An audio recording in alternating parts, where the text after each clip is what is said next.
Hello guys, this is knowledge topper और आज की वीडियो में हम बात करने वाले हैं फाइनेंशियल इंस्टीट्यूशन के बारे में, जो कि एक बहुत ही अहम पार्ट है फाइनेंशियल स्ट्रक्चर का। तो इसके अंदर फाइनेंशियल इंस्टीट्यूशन की जब बात करते हैं तो दो तरह के हमारे पास टाइप्स होती हैं फाइनेंशियल इंस्टीट्यूशन की। एक होती है डिपॉजिटरी इंस्टीट्यूशन, जो कि जैसे कि इसमें लिखा है कि इशू करती हैं डेट इंस्ट्रूमेंट कॉल्ड डिपॉजिट, जो कि आप बैंक में जाके भरते हैं। और दूसरी होती है हमारे पास नॉन डिपॉजिटरी इंस्टीट्यूशन, जो कि डिपॉज़िट को कलेक्ट नहीं करते हैं। मतलब ये है कि डिपॉजिटरी इंस्टीट्यूशन, जैसे कि इसके वर्ड लिखा है कि डिपॉजिटरी, मतलब कि ये डिपॉज़िट एक्सेप्ट करते हैं, और नॉन डिपॉजिटरी वो होते हैं जो डिपॉज़िट एक्सेप्ट नहीं करते। तो आइए चलिए हम इसकी डिपॉजिटरी इंस्टीट्यूशन और नॉन डिपॉजिटरी इंस्टीट्यूशन को फर्दर डिस्कस करते हैं। तो डिपॉजिटरी इंस्टीट्यूशन की जो दो टाइप्स हैं वो है कमर्शियल बैंक्स और थ्रिफ्ट इंस्टीट्यूशन। कमर्शियल बैंक, आपको पता है कि आप बैंक के पास जाते हैं और उसको अगर आपको पैसा रखवाना होता है तो आपको एक स्लिप देता है जो कि डिपॉजिट स्लिप कहलाती है। आप उसको फिल करते हैं और बैंक को दे देते हैं। तो यानी बैंक, कमर्शियल बैंक जो है वो डिपॉजिट एक्सेप्ट करता है।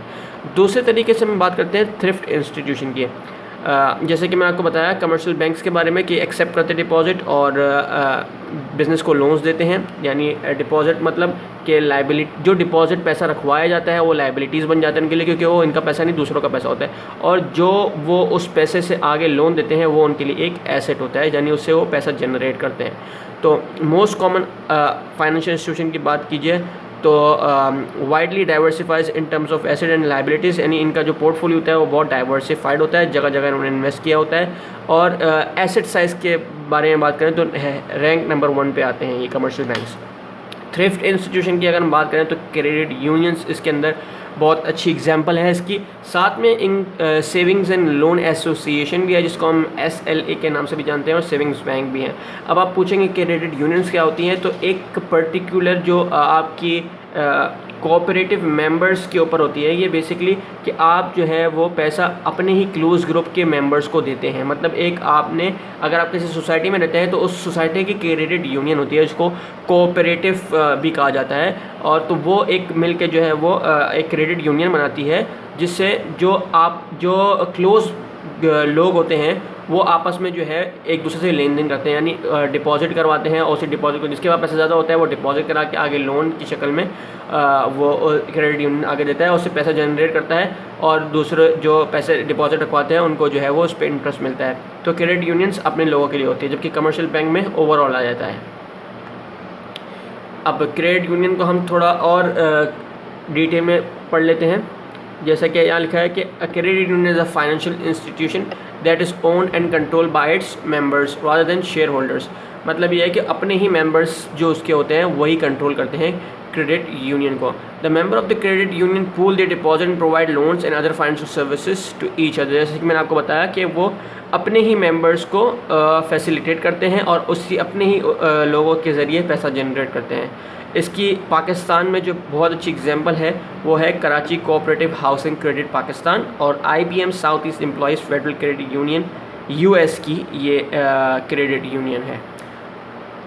अब हम बात करते हैं नॉन डिपॉजिटरी इंस्टीट्यूशन की। नॉन डिपॉजिटरी इंस्टीट्यूशन में हमारे पास म्यूचुअल फंड्स आ जाते हैं, तरह तरह के म्यूचुअल फंड्स इशू होते हैं, इंश्योरेंस कंपनीज आ जाती हैं। तो ये सारी चीज़ें, pension and retirement funds, investment banks, leasing companies, national saving centres, finance company, तो ये सारी कंपनीज जो हैं वो नॉन डिपॉजिटरी इंस्टीट्यूशन है, जो कि डिपॉजिट नहीं लेती।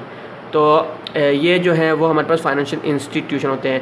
अब हम बात करते हैं म्यूचुअल फ़ंड की। म्यूचुअल फ़ंड जो है हमारे पास वो बेसिकली ये होता है कि बहुत सारे लोग जो पैसा रखवाते हैं उन सबको मिलके एक पूल बनाते हैं, यानी म्यूचुअल जो है ना फंड को इकट्ठा करते हैं, और फिर उससे जो है वो डाइवर्सिफाइड पोर्टफोलियो में जगह जगह इन्वेस्ट करते हैं। इंश्योरेंस कंपनीज, आपको मालूम होगा कि इंश्योरेंस कंपनीज जो है वो प्रोटेक्शन प्रोवाइड करती हैं अगेंस्ट कोई भी प्रॉब्लम हो, जैसे लॉस ऑफ लाइफ है, या प्रॉपर्टी है, लाइफ इंश्योरेंस होती है, प्रॉपर्टी इंश्योरेंस होती है। तो ये क्या करते हैं कि ये पीरियोडिक जो है वो पेमेंट्स लेते हैं और आपको गारंटी देते हैं कंपनसेशन की, जो कि अगर आपका कोई नुकसान हो जाए तो उसको वो पूरा करते हैं, लेकिन आपसे वो प्रीमियम उस पर लेते रहते हैं। यानी मंथली ये जो भी उनके हिसाब से होती है उससे जो है वो लेते रहते हैं। इन्वेस्ट करते हैं अकॉर्डिंगली इन हाईएस्ट लीड और लॉन्ग टर्म। लाइफ इंश्योरेंस जैसे हो गई, यानी हाईएस्ट लीड मतलब क्योंकि ज़्यादा अरसे के लिए होती है तो उनको ज़्यादा पैसा मिलता है, उनको पता है कि लोग इतनी जल्दी मरते नहीं हैं। इस तरीके से invest in high yield low risk investment भी है, जो कि प्रॉपर्टी इंश्योरेंस होती है, तो ये है इंश्योरेंस कंपनी। उसके बाद हम बात करते हैं pension and retirement fund. Pension मतलब कि जब एक बंदा रिटायर हो जाता है तो उसको एक पर्टिकुलर फ़ीस मिलती है, जो फ़ीस अगर हम बात करें तो inflow coming from people saving for old age, यानी लोगों की सैलरी से कटता है और वो सेव होता रहता है उसके आखिर के लिए। आखिर जब वो रिटायर हो जाता है उस वक्त उसको वो मिलता है और वो इन्वेस्ट होता रहता है। Concern with long run run short run, क्योंकि लॉन्ग रन के लिए इन्वेस्टमेंट हो जाता है उसका, तो महीने के हिसाब से उसकी एक पेंशन कट जाती है और फिर वो आखिर में उसको मिलती है। उसके जगह जगह उसको इन्वेस्ट किया जाता है। Investment in long term corporate bonds and high grade stocks, तो जनरली कॉर्पोरेट बॉन्ड्स क्योंकि ये ज़्यादा अच्छा रिटर्न देते हैं तो यहाँ पर इन्वेस्ट किया जाता है, और हाई ग्रेड स्टॉक्स में भी। Can predict annual payouts, annual payouts भी प्रेडिक्ट कर सकते हैं आप इससे। Employ old age benefit institution इसकी एक एग्जांपल है। उसके बाद बात करते हैं हम इन्वेस्टमेंट बैंक्स की। अगर हम इन्वेस्टमेंट बैंक की बात करें तो इन्वेस्टमेंट बैंक में हमारे पास underwriting, intermediate between issuer and public, facilitating mergers, corporate reorganisation, ये सारी इन्वेस्टमेंट बैंक आते हैं। और जैसा कि अगर आपको नहीं पता तो मैं आपको बताऊं कि IPO जो होता है वो भी इन्वेस्टमेंट बैंक के ज़रिए ही इशू किया जाता है, यानी कि इनिशियल पब्लिक ऑफरिंग, मतलब कि जो फर्स्ट टाइम शेयर्स इशू होते हैं तो वो IPO के ज़रिए होते हैं, वो इन्वेस्टमेंट बैंक की जिम्मेदारी बन सकती है।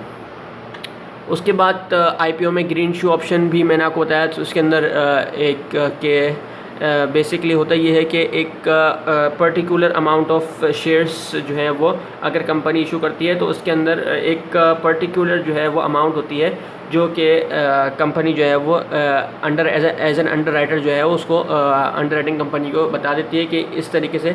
तो वो ओवर अलॉटमेंट और अंडर अलॉटमेंट के ऊपर कहानी होती है कि अगर कंपनी चाहे तो उसको इशू कर सकती है। और ग्रीन शू कंपनी जो थी वो पहली थी जिन्होंने इशू किया था, तो इसीलिए इसका नाम ग्रीन शू ऑप्शन रख दिया गया है, जो कि IPO में ही होती है। सेकेंडरी पब्लिक ऑफरिंग, आपको पता है कि सेकेंडरी पब्लिक ऑफरिंग जो है वो जो सेल ऑफ सिक्योरिटीज़ होती है, इन which one or more major stock holders in company sell a portion of the holding, जो अपनी पोर्शन ऑफ होल्डिंग जो है वो सेल कर देते हैं, जनरली स्टॉक मार्केट में होती है। Typically such an offering occurs when the founders of business determine that they would like to decrease their stake, यानी अपनी स्टेक को कम करने के लिए वो इसको बेच देते हैं सेकेंडरी पब्लिक ऑफरिंग के अंदर अपने शेयर्स को। Leasing companies non depository institution की एक टाइप है और non depository type of financial institution है। देयर बोरिंग कॉस्ट, क्योंकि इनकी बोरिंग कॉस्ट जो है वो बहुत हाई होती है और वो डिपॉजिट जनरेट नहीं करती, जैसे कि हमने बात की थी कि नॉन डिपॉजिट इंस्टीट्यूशन है, और ये बेसिकली इनको जो है वो ज़्यादातर पैसा कमर्शियल बैंक से जो है वो लेना पड़ता है। NSC नेशनल सेविंग सर्टिफिकेट होते हैं, या CDNS भी कह सकते हैं, पाकिस्तान में central directorate of national savings in Pakistan कहलाते हैं ये। जनरली NSC इसकी 2 टाइप्स जो है वो डिफेंस सेविंग सर्टिफिकेट होती है, जो कि मेच्योरिटी के साथ पेमेंट होती है उसकी, यानी जब मेच्योर हो जाएगा तभी आपको पेमेंट मिलेगी। जैसे आपने अगर कोई DSC सर्टिफिकेट लिया, उसमें लिखा 3 साल की मेच्योरिटी लिखी हुई, तो आपको पैसा 3 साल के बाद ही उसमें मिलेगा। दूसरा है SSC के अंदर स्पेशल सेविंग सर्टिफिकेट होता है, जो कि इंटरेस्ट मिलता रहता है आपको पीरियोडिक जो है इंस्टॉलमेंट के ज़रिए, वो क्वार्टरली भी हो सकती है, सेमी एनुअली भी हो सकती है और एनुअली भी हो सकती है, तो ये सारी चीज़ें होती हैं। उसके बाद फाइनेंस कंपनीज़ छोटी छोटी स्मॉल लोन कंपनीज जो कि लोन देती हैं छोटे छोटे बिजनेस को।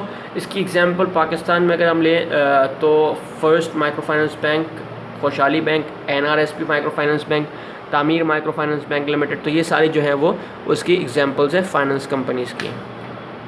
तो जी ये था हमारे पास फाइनेंशियल इंस्टीट्यूशन का, जिसमें हम डिस्कस किया 2 टाइप्स ऑफ फाइनेंशियल इंस्टीट्यूशन और उसकी टाइप्स हम डिस्कस की। तो उम्मीद है आपको समझ में आया होगा। फाइनेंशियल इंस्टीट्यूशन एक बहुत अहम पार्ट है फाइनेंशियल स्ट्रक्चर का। अगर आपको पसंद आया है, समझ में आया है, तो थम्स अप, लाइक कीजिए, सब्सक्राइब कीजिए हमारे चैनल का, and don't forget to press the bell icon, ताकि आपको हमारी इस तरीके की बहुत इंपॉर्टेंट वीडियोस मिलती रहें। एंड होप कि जी आपको समझ में आया होगा। Thank you very much. अल्लाह हाफ़िज़।